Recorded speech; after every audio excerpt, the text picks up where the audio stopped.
The Eiffel Tower, the turn of the century. An age in which it seems everyone suddenly wants to fly. From 800 feet up, a birdman prepares to hurl himself to certain death. Yet such was the breathless pace of endeavor and ignorance of the time that this doomed man thought he could fly.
Today, it seems inconceivable that a man wearing feathery wings could fly like a bird. But a mere 70 years ago, they had only the birds to go on. Manned flight, something we now so easily accept, remained a distant dream. Then there came a decade in which the collective genius of a few pioneers transformed that dream into reality and brought the aeroplane into being. It began one summer, the time 1909. That summer was not unlike many others. Edwardian Britain was rich, content, and comfortable. In the New World, a bicycle maker named Wright had flown a machine some 40 yards, and since then others had flown even further. Their extraordinary enterprise to be greeted, alas, with doubt and derision. Flying was not taken seriously by most people until a national newspaper offered a prize of £1,000 for any aviator bold enough to fly the English Channel. And that really started something. The scene, 4 a.m., a beach just south of Calais, as the intrepid aviator, Louis Blériot, hobbles away to take up the challenge. Since a catastrophe is to be expected, the event draws a large crowd. Yet an hour later, Blériot's little oil-stained monoplane scraped over the high cliffs surrounding Dover Castle and crash-landed. The world could talk of little else for days.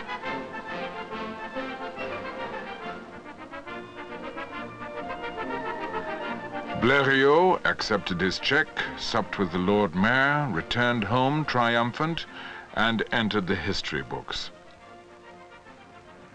For from this beach, one July morning, he made a successful crossing of some 20 miles of water.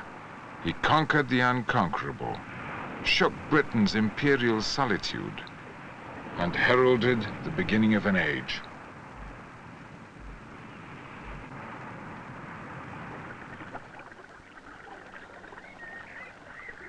The summer was a fruitful one. A wind of change resulted in what some termed the beginning of an industry, which indeed, through the enterprise of a few, it was.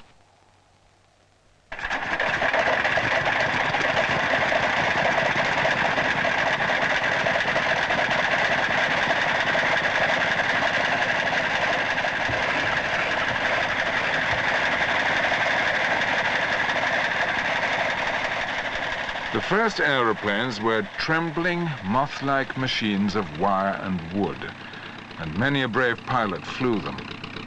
But since there were no books to learn from, they had to lean heavily on their own intuition. But where could they develop and refine the new skills? Standing in the middle of scrub and weeds are the huts of the world's first flying school.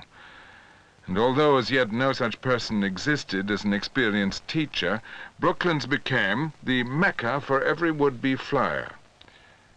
What was this field like then? From these huts came the little planes that the early pioneers put together, craft so delicate that a man could push them or pull them, or even hold one of them down against strong winds. Here, pilots and designers like Rowe, de Havilland, Hawker, and Sopwith met, built, swapped ideas, and, flying with their caps back to front, set an indelible stamp.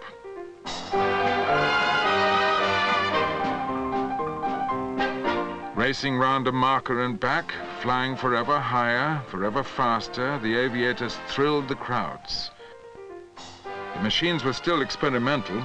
It took a certain madness to fly them. Crashes often occurred, and a good landing was one from which the pilot walked away, and in doing so, thanked his maker.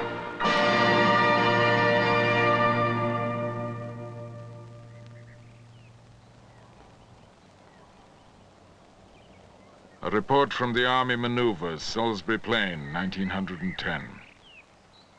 Today, at the flying school at Lark Hill, some trials were carried out with the Bristol biplane. The machine was specially built for the purpose and was commenced and delivered within 17 days, which is probably a record for airplane construction.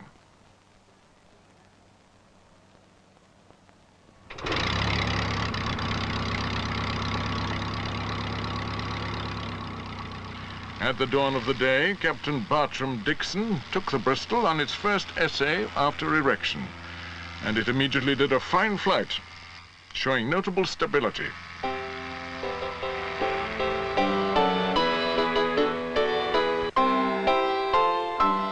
By now, the labor of a few had stirred the imagination of the many. From makeshift hangars emerged the experimental efforts of other men, whose problems were also those of sheer survival, for many a spider web of struts, slats, and spars was built with borrowed money and mortgaged houses. To these trailblazers there was no looking back, and through their endeavors, Britain began to take a world lead. The Wright brothers themselves came to impress the military with their flyer, a machine which a few years earlier had been a world beater, but now to many looked somewhat outmoded.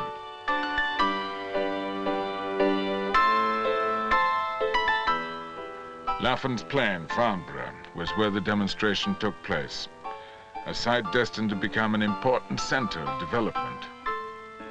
Here, flying in the face of adversity, men of resolution and determination forged ahead. They invented stable flight, changed skids for wheels, monoplanes for biplanes or triplanes. With the stimulus of competition, records for speed and altitude were broken almost weekly.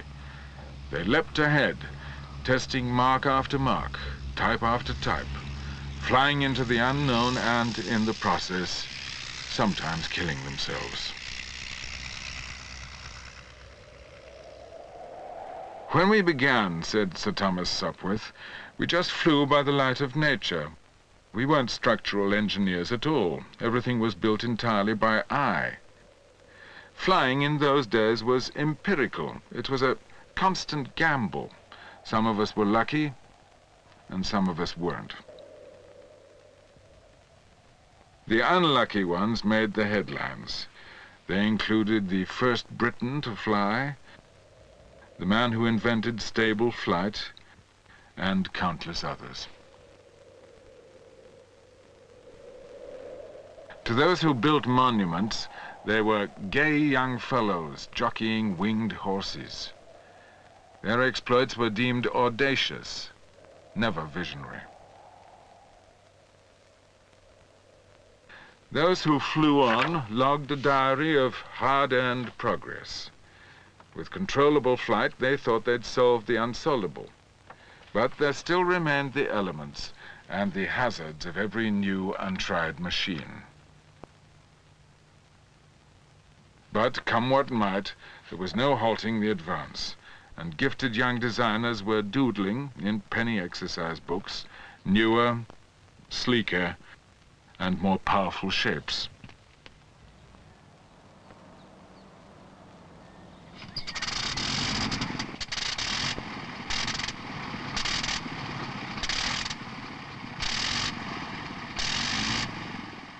Within 5 years, the early frailty was gone.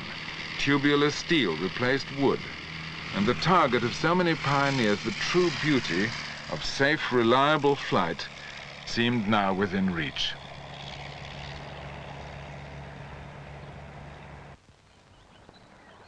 The summer of 1914 is said to have been glorious, and there were few who basked in it who foresaw the approaching Armageddon. The spark that was referred to as some little trouble in the Balkans burst into flames, and the ensuing war spread throughout Europe. Battle planes replaced aeroplanes, and, as Orville Wright said, the dream has turned into a nightmare. The military spoke of fleets of aerial dreadnoughts, but at the outset, the legacy of years of official neglect amounted to little more than 100 ill-equipped machines for the Allies. While the first dogfights were fought with pistols and hand-thrown bombs, the official distrust remained. The cavalry complained that the machines frightened their horses. Yet to break the stagnation of trench warfare, much depended on those airplanes and on those pilots. The pictures that survive show groups of tender-looking youngsters, British, French, German, equally brave, equally vulnerable.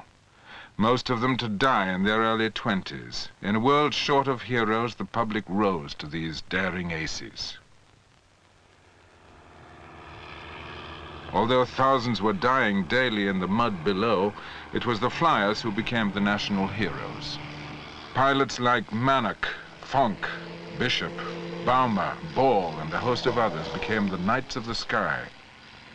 They devised aerial warfare, yet mourned the deaths of each other's heroes.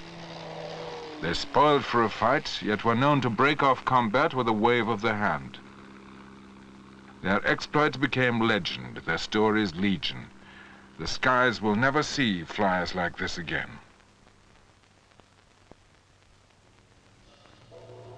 The apparently benign, smiling German ace von Richthofen was glorified. In charge of his flying circus, the Red Baron shot down over 80 planes prior to his own death at the age of 22.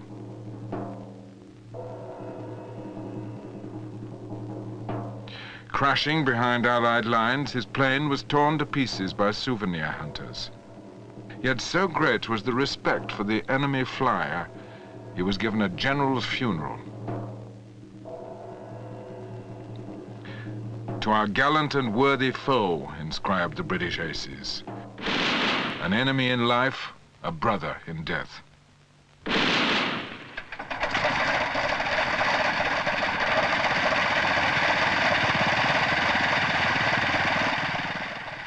The war accelerated the development of the airplane quicker than 1,000 newspaper prizes.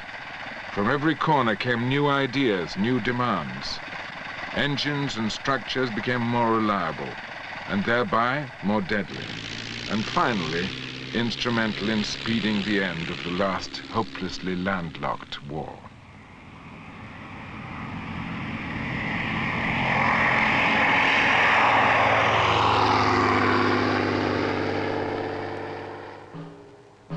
At the start of the war, aeroplanes were counted in tens, and towards the end, counted in tens of thousands. Now, the fighting flying machine commanded respect, and the men who lined up for the final pictures were aware of the effort that had led to their final recognition.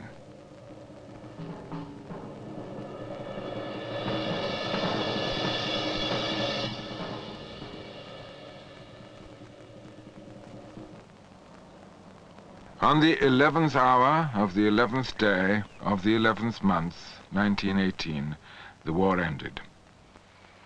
Within its duration, the aeroplane had altered from a single-engined, delicate device to a sturdy, four-engined monster. And from the turmoil of the war to end wars came the men and machines to tackle the last great aerial barriers. Within months of the armistice, the crowds cheered yet again, this time to welcome the safe arrival of two new-style pioneers, John Alcock and Arthur Whitten Brown. Flying a Vimy, which was conceived as a bomber, they had crossed the Atlantic. They had survived a radio failure, engines choked with ice, and a crash landing. In their slipstream came two brothers, Ross and Keith Smith, who, in a remarkable flight, also in a Vimy, made it to Australia. Voyaging over hostile jungle, they were forced to land in countries like Borneo and Guinea, where the natives had never seen a white man, let alone an aeroplane. Flying forever onwards, these trailblazers and others linked Britain with the far corners of the empire and formed an image of the world, a smaller place, which indeed it had become. Now the makers of monuments saw the flying heroes in a different vein. But alongside so much progress, there came the setbacks.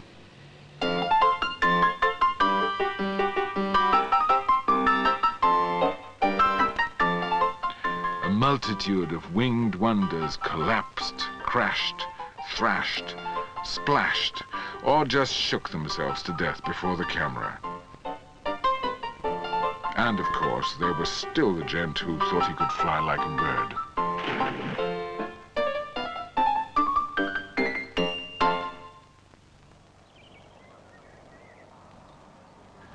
By 1919, a decade had passed. And although in the countryside little had visibly altered, by this autumn, with a different king, more autocars, and peace with plenty, came aviation. Now man had flying machines to fight, challenge height, and span distance. And in his vision of the future, the sky was his, and it had no limits.